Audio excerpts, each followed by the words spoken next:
Conviviendo con el pasado. No siempre es fácil convivir con 3000 años de historia. Los monumentos suelen cruzarse en el camino y el foro ocupa una parte primordial de los edificios del centro histórico. Pero los romanos han crecido acostumbrados al reto. La escritora e historiadora Georgina Manzón resumió el modo en que Roma vive con su pasado cuando la llamó palimpsesto, hoja de pergamino usado una y otra vez, con nuevo texto escrito sobre el anterior, borrado o inserto entre las líneas del original. Roma es como esa hoja de pergamino, pero tiene muchos más estratos que otras ciudades y muchos menos borrones. Este reciclaje puede verse en sencillos edificios como el Teatro de Marcelo, un palacio renacentista erigido sobre un teatro del siglo I a.C.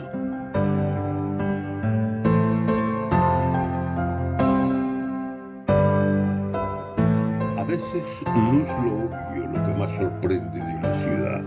Puede ser un detalle, como el olor de un cerezo en flor en primavera, el lento caminar de la gente o la forma en que los bancos parecen estar diseñados para hacer que los italianos estén en la calle. En Roma, por ejemplo, el Coliseo es una de las primeras preferencias turísticas siempre que se consiga cruzar la calle.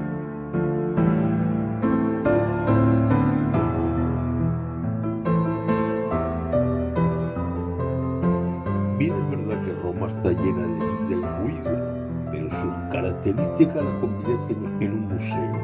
Todo ello redunda en beneficio del visitante actualizado. Para descubrir las joyas artísticas de Roma se necesita un poco de paciencia.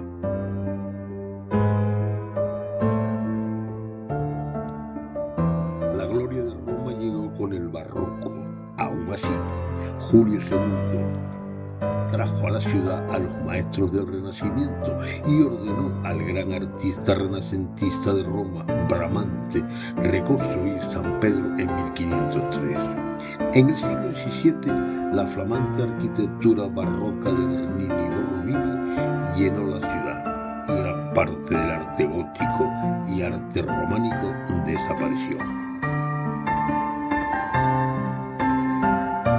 El saqueo de Roma. Los ejércitos del emperador Carlos V lucharon en su guerra contra los franceses en suelo italiano y entraron en Roma en mayo de 1527. Este fue el último de los saqueos de la ciudad y en algunos aspectos el peor.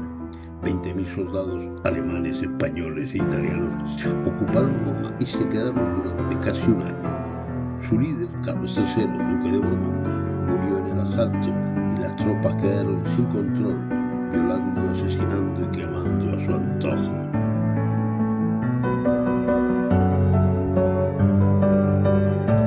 El nombre de esta iglesia, San Pedro Encadenado, da una pista sobre uno de sus tesoros, las cadenas con las que ataron a San Pedro en la prisión y que pueden verse en una urna de bronce dorada bajo el altar mayor. El principal atractivo de la iglesia, sin embargo, es la enorme estatua de Moisés, obra de Miguel Ángel, que en un principio se realizó para adornar el mausoleo del Papa Julio II en la Basílica de San Pedro.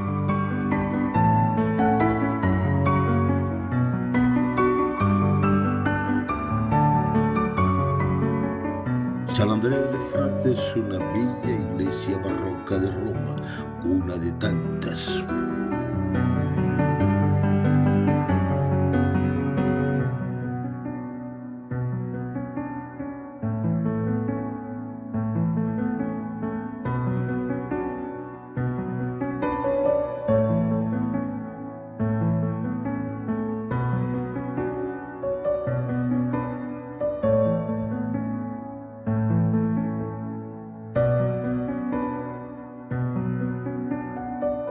Las alcantarillas de Roma tienen grabadas las 4 letras SPQR, Senatus Populesques Romanus, Senado y Pueblo de Roma.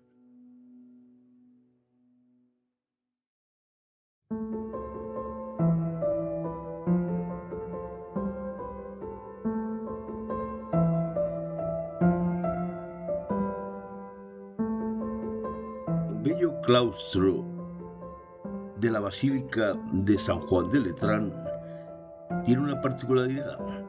Las columnas no hay ninguna que sea igual a la otra. Son auténticas obras de arte.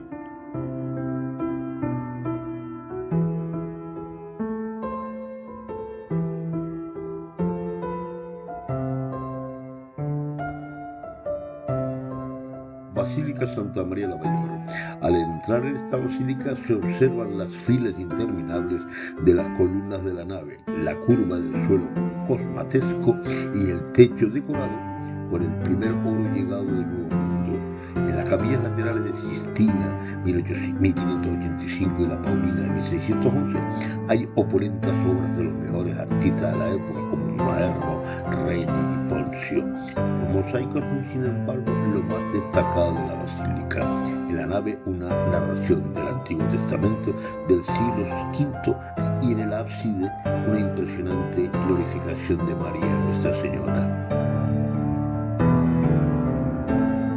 San Andrea de la Valle, diseñada por De la Porta en 1591, tiene una magnífica e imponente fachada de travertino y una impresionante cúpula de carno moderno. A los aficionados de la ópera les gustará saber que aquí se ambienta la escena inicial de Tosca de Puccini.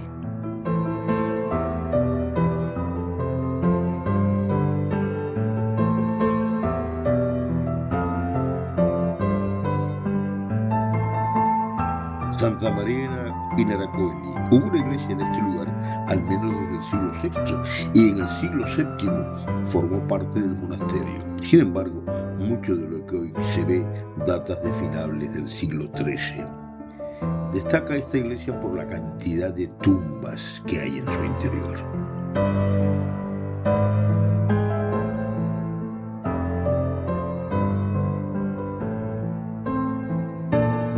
Santa María sopra Minerva es la única iglesia gótica que hay en Roma. El atractivo obelisco sostenido por una cría de elefante, obra de Bernini, se sitúa en la entrada de la plaza. La iglesia fue construida en 1280 y terminada en 1500, modificada en el siglo XVII. En el interior hay diversas bellas obras, sobre todo el monumento de mármol de Bernini a María Recci, 1643. Santa Prassede tiene uno de los mosaicos de la Roma medieval mejor conservados, inigualables. La figura de Cristo domina la bóveda, flanqueada por los santos y el Papa Pascual I, que construyó la iglesia entre el año 817 y el 824.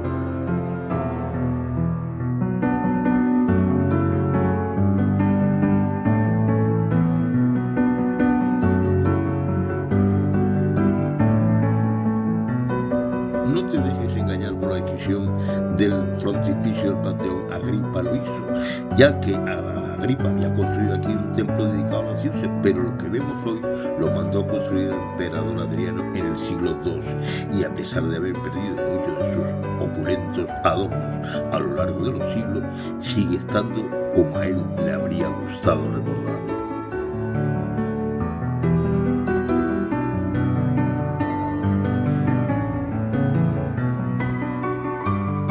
Foro de Trajano, con las dos iglesias a los lados, el Foro Boarium enfrente de San María de Cosmedin y la Piazza Cavour, nudo de comunicaciones de toda Roma. Es la calle más famosa de la antigua Roma, cuyo nombre deriva de los santuarios que la bordeaban y las procesiones victoriosas de los generales y emperadores que desfilaban por ella. La Vía Sacra. El Teatro di Marcello lo mandó construir el emperador Augusto en el siglo I a.C. y le puso el nombre a uno de sus sobrinos, hijo de Octavia. Castel Sant'Angelo. Este poderoso monumento en el Tíber simboliza casi 2000 años de historia de Roma, de Adriano a la unificación italiana. Castel Sant'Angelo fue clave para la historia del papado y la defensa de la ciudad hasta 1886, cuando fue convertido en museo. El emperador Adriano construyó Castel Sant'Angelo para que fuera su mausoleo.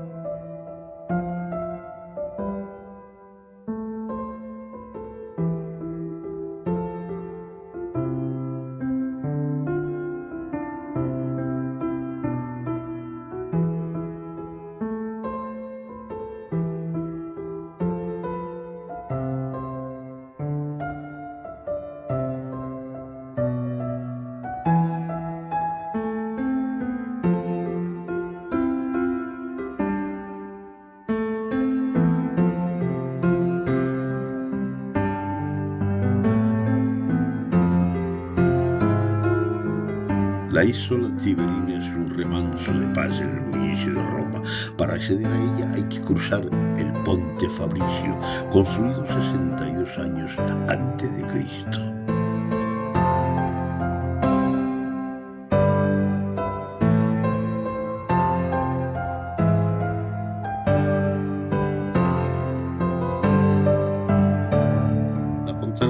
La Fontana de Trevi es el lugar de visita obligada si se va a Roma, y si la aglomeración lo permite. Fue diseñada por Niccolo Salvi en 1762 y muestra a Neptuno flanqueado por dos enormes corceles que representan el mar en calma y el mar tempestuoso saliendo de un falso acantilado.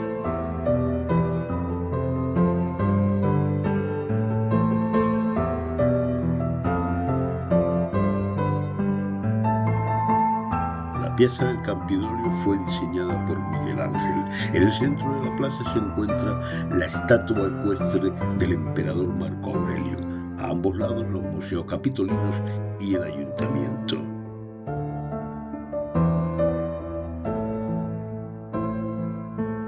El emperador Trajano encargó este complejo de 5 plantas de 150 pequeños comercios al arquitecto griego Apolodoro de Damasco a principios del siglo II.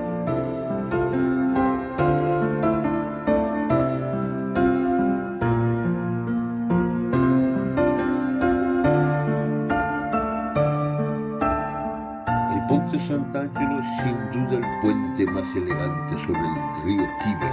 Bernini diseñó en 1667 los 10 ángeles que adornan su balaustrada. Cada uno lleva uno de los objetos de la Pasión de Cristo. Por sus expresiones extasiadas al borde del desmayo, se les conoció como los maníacos despreocupados.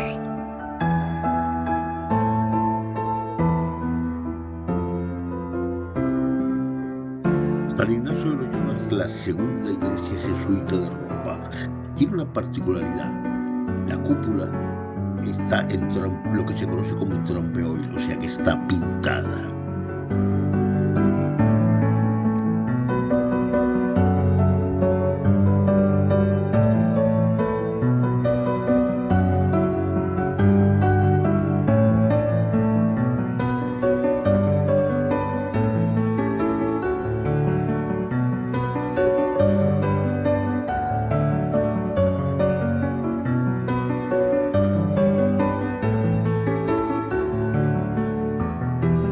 La Basílica de San Pedro. Quizás su opulencia te parezca impresionante o exagerada, pero seguro que el descomunal tamaño de la iglesia más importante del mundo no te dejará indiferente. El Papa Julio II designó a Bramante como arquitecto de la nueva basílica en 1503. Tuvieron que pasar otros 123 años y diversas intervenciones de importantes arquitectos y artistas de la época antes de que se consagrara la nueva basílica. La planta básica es como Bramante la diseñó, de 187 metros de longitud. Miguel Ángel se ocupó de la cúpula de 132 metros de altura y Carlo Maderno la fachada y Bernini la columnata oval que rodea la plaza ante la basílica.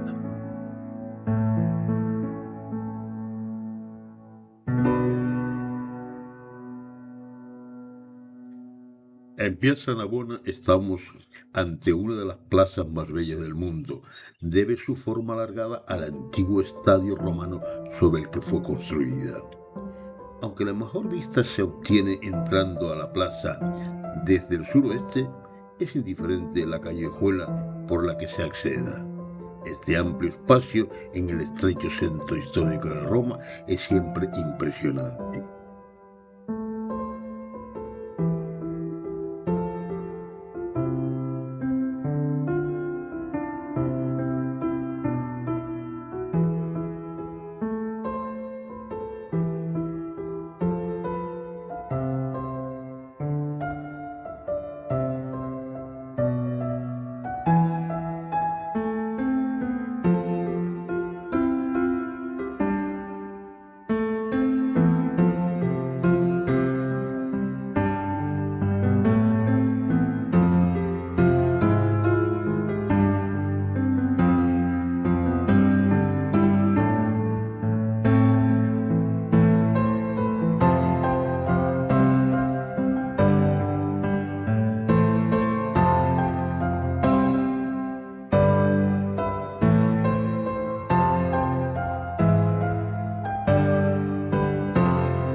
Aunque es conocido como el Arco de Constantino, los estudiosos creen que este magnífico monumento, fuera del Coliseo, fue construido por el emperador Trajano y adoptado por Constantino, quien lo dedicó a su propio triunfo sobre el emperador Magencio en el año 315.